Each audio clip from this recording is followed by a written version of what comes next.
tamu yang sangat spesial karena kita sudah lama memang minta kehadiran dari tamu ini, tapi saking sibuknya beliau dan baru hari ini dia bisa menyempatkan waktu untuk hadir dalam program Inspirasi Noah Family.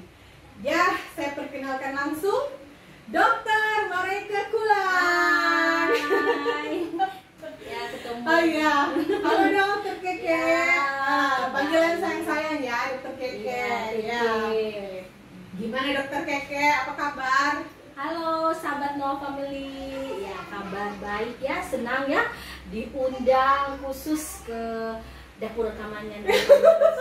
Saya merasa sangat tersanjung. Aduh ya ampun. Ternyata begini ya studionya. Lucu ya. Aduh. Artinya kita ini untuk ngobrol-ngobrol bersama berdua. Tujuannya biar ada berbagi pengalaman. Dokter Mareike ini adalah memang ya dokter yang sangat berprestasi ya. Ya itu memang pada kenyataannya ya. Jadi nanti sebentar kita akan berbincang-bincang dan nanti Dokter Mareike akan menceritakan pengalamannya selama bertugas melayani masyarakat di Papua khususnya di Kepri. Oke, Dokter Mareike ini panggilan kesayangannya Dokter Keke ya. Sebenarnya sih Keke itu khusus panggilan di ini ya waktu kuliah di Merauke. Jadi kalau di Manado sana jarang ya ada nama Keke. Untuk saya sih, memang kalau Keke kan khas Manado ya. Tapi kalau untuk saya di kampung pasti tidak kenal yang Keke. Panggilnya apa? Ike. Oh, Dokter Ike. Halo, Ongkau. Hai, soalnya Ongkau itu dekat-dekat Tong Batu. Katanya dosen saya Ongkau itu nggak ada di peta. Malunya. Tapi luar biasa kalau sampai sudah walaupun tidak dari petani secara untuk leluconnya terbukti menghasilkan dokter-dokter yang berkualitas. Jadi jangan pernah menganggap bahwa anak-anak kampung itu tidak bisa berprestasi. Ya, betul. Nah, Dokter Mareike, kapan datang ke Merauke dong? Ya, saya ke Merauke itu tahun 2006 ya. Waktu itu saya ambil PTT. Saya lulus dokter kan tahun 2005. Ya. Sebenarnya waktu itu saya ada mendaftar PTT pusat ya dari Kemenkes, cuma 1 tahun itu ya mungkin belum berjodoh ya. Iya, belum keluar. Ya, saya dulu kan itu ada antrian-antriannya. Iya, jadi ya karena belum berjodoh, saya sebenarnya yang lalu pilih Papua Barat. Ya nggak jadi, belum berjodoh, akhirnya saya kerja dulu di rumah sakit swasta di daerah Tondano. Kemudian saya mendaftar lagi PTT ya, akhirnya keluar di Papua Merauke. Iya, begitu ternyata ya. 2006. Nah, memang dari awal itu karena berdaftar PTT pusat ya. Jadi memang tidak ada kepikiran memang mau datang melayani masyarakat Papua apalagi di Merauke. Sebenarnya itu sih kita kan waktu pendaftar itu ada daerah pilihan. Ya. Terpencil, sangat terpencil, tidak terpencil ya. Ya saya iseng-iseng saja sebenarnya ya. Nggak pernah terpikirkan Merauke bagaimana. Ya udah saya pilih saja Merauke. Merauke pilih saja ya. Tuh sudah diatur. Mungkin sudah diatur Tuhan untuk sentra Merauke. Padahal saya tidak tahu Merauke, saya juga tidak cari-cari tahu. Padahal kita sudah ada ya, tapi kita mungkin ada teman-teman seangkatan yang duluan lulus dari saya. Tapi saya tidak mencari informasi siapa yang ada di Merauke, tidak calling ya. Ya sudah mengalir saja seperti itu. Iya. Jadi sahabat Noah Family di rumah zaman itu kan kita ya tidak seperti sekarang ya Android sudah ada. Kan handphonenya yang Nokia yang modem-modem. Ya jadul-jadul itulah ya. Kalau sekarang kan kita mau buka aja mau browsing aja Merauke gimana sih ya. Sekarang kan semua dipermudah. Saya nggak pernah kepikiran untuk browsing Merauke bagaimana begitu. Tidak. Malahan mami saya itu yang cari-cari tahu gitu, saya nggak pernah cari tahu. Pas mami tanya mau pilih mana Merauke, mami yang cari tahu bagaimana itu Merauke. Saya tidak cari tahu. Ya almarhum mami ya. Iya almarhum ya luar biasa. Nah, jadi waktu datang di Merauke kira-kira sudah ada bayangan nggak nih Merauke ini bagaimana, terus persiapan kan pasti ada ya. Ya, saya kan memang nggak pernah cari tahu tentang Merauke. Memang kebetulan waktu itu dari dinas itu ada 3 orang ya, saya ada, tapi ada yang ke Papua Barat, tapi kita bareng-bareng sampai di Jayapura. Oh, jadi sebelum ke Merauke datang ke Jayapura, di Jayapura dulu. Di dinas provinsi dulu. Iya. Kita nginap, pas dikasih tahu ada orang Manado yang saya kenal juga di Jayapura. Jadi saya nginap di kos-kosannya begitu. Oh, ya ampun. Nah, saya tidak tahu Merauke bagaimana. Saya cuma tahu sampai Jayapura ada kenalan orang Jayapura. Ya, terus pokoknya yang Jayapura. Ya, modal keberanian aja. Nekat. Kalau mau nekat. persiapan, ya persiapan mental saja dan persiapan rohani kok sama garam. Aduh, saya pikir tidak ada garam sama rohani sama masako. Jadi kita sebut merek ya, tapi artinya itu ya yang dibawa ya. Nanti di-skip ya. Nggak apa-apa. Artinya waktu itu bisa dibayangkan ya, memang betapa buta tentang orangnya, mau berpikir bahwa ini kita akan pergi ke tempat pedalaman yang tidak ada apa-apanya. Jadi tinggal di gubuk-gubuk lah atau apa susah ya. Makanya saya bawa persiapan ya, diantaranya yang saya sebutkan tadi. Garam, yang lainnya rasa Roy kok nggak apa-apa. yang lainnya ya sudah, saya nggak usah kasih tahu ya. Intinya garam sama Roy itu sudah keluar. Bayangkan ya itu. Tapi habis itu setelah saya nginap di bukan kos-kosan ya teman, dia kerja di Saga, dia punya barak Saga. Ini saya kasih tinggal di dia semua. Saya tanya dia, kira-kira di Merauke ada nggak? Ya Merauke ini ya kayak begini sudah gitu.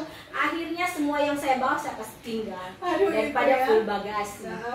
Sebenarnya No Family di rumah itu, ini salah satu pengalaman dokter Mareka. Tapi itu sebenarnya itu dialami oleh dokter-dokter lain yang sama juga. Iya, datang ke Merauke itu sampai panci-panci itu dibawa.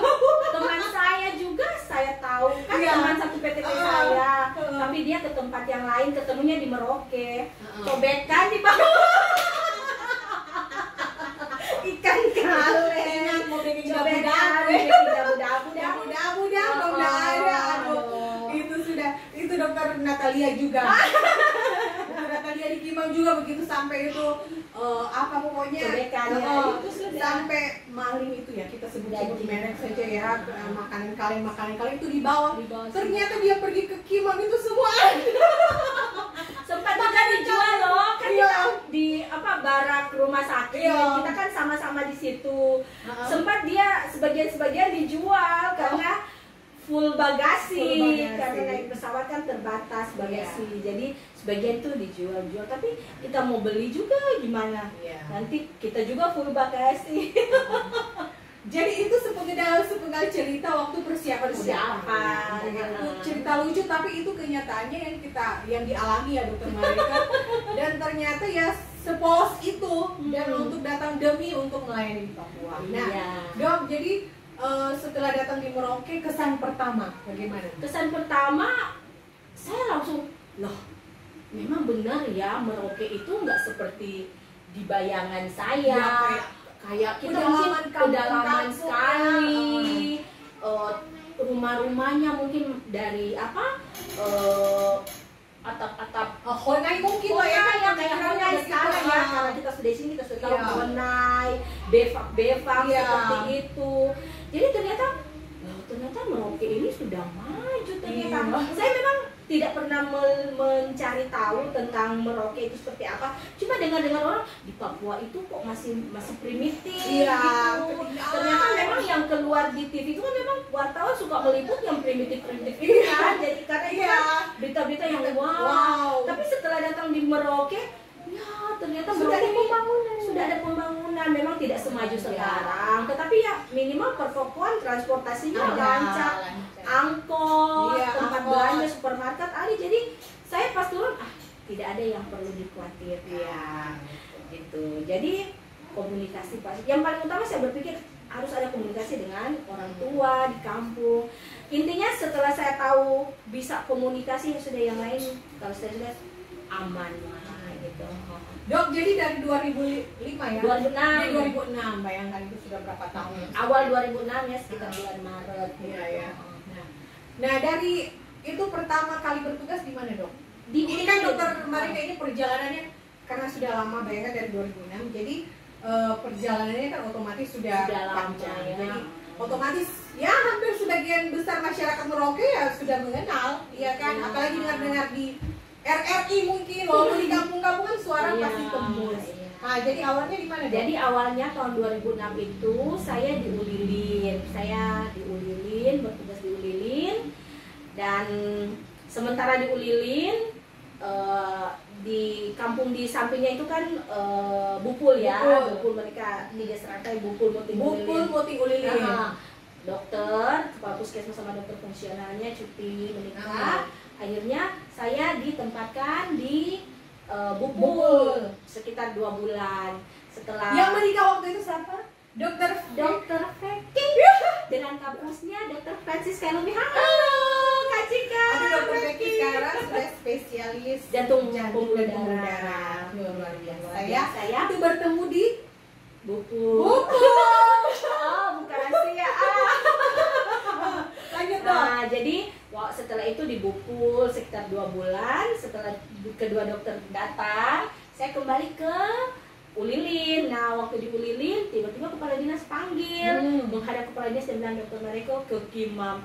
Ya ke Kimam, saya tanpa ragu-ragu. Iya, Saya ke Kimam, makanya waktu itu kepala dinas masih Dokter Yosef Rinto. Dia sampai bilang, Dokter Mariko, saya bilang Kimam, dia tidak neko-neko. Langsung Terbaik ke memang. Kimam. Jadi Jadi sudah, jadi ya begitulah. Dokter Yosef Rinto Mangka, dokter gigi ya. Iya. Halo Pak. Kita mantan anak-anak asuh. anak-anak Kepala dinas Dokter Yosef. Nah, dari itu kira-kira pada saat pelayanan ya, untuk ini kan kita jangan dulu ke Kimam pasti ceritanya banyak. Nah, kalau untuk kan Dokter Marika kan dari rumah sakit, ya toh, kemudian dari rumah sakit yang besar, kemudian datang, ini kan pertama kali mau melayani di puskesmas Ulilin, apalagi puskesmas yang kecil dan pedalaman. Nah itu gimana kesannya, gimana ada? Sebenarnya kalau dari awal-awal untuk ketemu sama masyarakatnya, karena di sana daerah lokasi, saya ya wajib-wajib. Itu daerah lokasi itu yang perlu transmigrasi. Daerah transmigrasi tahun 86 oleh mantan Bapak Presiden kita kan ada daerah lokasi. Jadi masyarakatnya banyak yang dari Jawa sana. Jadi wajah-wajah enggak terlalu asing ya, wajah-wajah familiar atau. Nah, sedikit orang yang penduduk asli di sana. Pelayanan pertama ya biasa di puskesmas.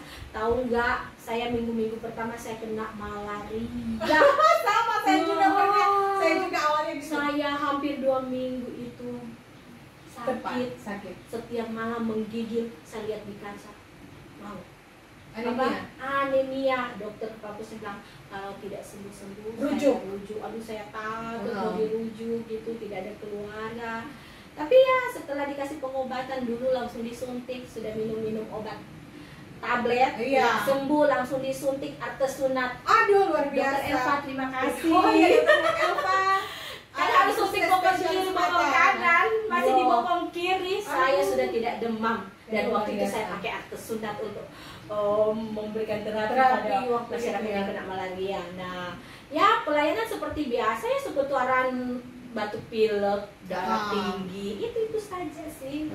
Tidak terlalu. Ada kasus-kasus yang kira-kira kayak Dokter Roy itu kan dia manual placenta lah ya kan? Ya, saya juga pernah retensio placenta, tapi saya tidak sempat manual. Ya, tapi karena tidak ada perdarahan, akhirnya setelah konsultasi ya udah tunggu saja berapa hari nanti dia keluar sendiri, yang penting tidak ada perdarahan. Ya kita juga kan konsul ya ke teman-teman yang sudah lama gimana, jadi berpengalaman walaupun pulsanya iya jangan itu ada telepon pasti itu telepon pasti ya, kita pergi ke kios tapi baru halo. Zaman dulu Pak Yosef kan memberi memfasilitasi, waktu itu Ulilin sudah dapat nggak ya?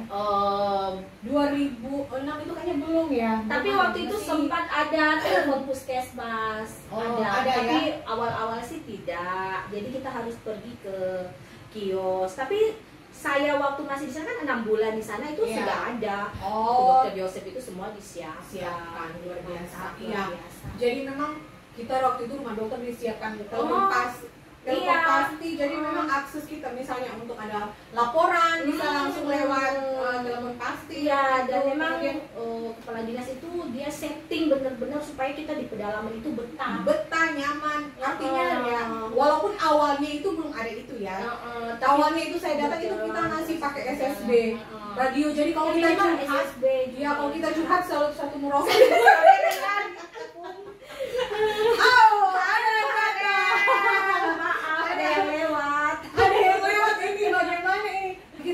Dokter mereka ya. Jadi zaman itu Pak Yosef itu ya memang dia persiapkan. Kalau memang bisa dipersiapkan sehingga kita di pedalaman itu betah. Nah, Dokter Marika, waktu itu yang saya mau tanya, waktu itu jalan sudah seperti sekarang nggak? Iya, ada saya nginap seminggu di jalan. Bayangkan itu musim hujan. Iya. Saya waktu itu parah itu, kepala puskesmas saya Dokter Elva itu dia memang luar biasa. Dia bisa setir di di kebangan. Untung kita difasilitasi oleh mobil yang bergarda. Jadi memang makanya tadi saya bilang waktu saya sakit kena malaria itu pemikiran saya untuk ke kota itu pikir 100 kali karena mau melewati rute yang memang parah itu, apalagi di Barki sana itu bisa kubangan itu sejajar dengan mobil truk itu Highland apa segala macam. Jadi jalannya parah. Jadi waktu itu memang saya jarang turun kota. Iya, karena jalannya, karena saya tahu itu mobilnya lagi ngantri, tertanam semua rambutan yang mau dibawa ke kota busuk di jalan. Iya, betul ya. Ya, sekarang kita masyarakat zaman sekarang ya harus bersyukur. Nah, kita sekarang masyarakat di kota mau menikmati buah ya sudah gampang. Dari pedalaman kan bisa sampai, tapi memang dulu itu saya sampai jarang sekali untuk turun kota, sakit saja saya takut ke kota karena jalan. Itu luar biasa itu ya. Jadi artinya ini cerita-cerita kisah Dokter Marika waktu di Bulilin sama di Bukul. Jadi artinya mengalami masa kesulitan juga, tapi ya tetap berusaha untuk tetap enjoy, menikmati, tetap menjalankan pelayanan. Artinya kalau mungkin pada posisi yang manja dan itu pasti mungkin sudah pulang, iya kan? Pulang ke Manado saja, pulang kampung saja, pulangkan aku ya saja. Tapi ya bersyukur ya, walaupun dalam situasi seperti itu sih tetap ya, maksudnya Tuhan menyediakan sesuatu yang untuk kita gunakan ya peralatan, makanan apa ya tidak pernah kekurangan seperti itu. Ya benar-benar. Itu Karena yang paling penting sudah ada tersedia.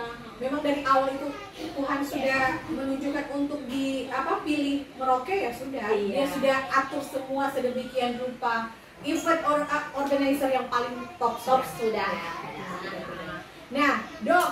Nah, kita ini dari situ kan adiknya ke Kimam. Kita ini mantan Kimam. Ini mantan Kimam dulu. Tapi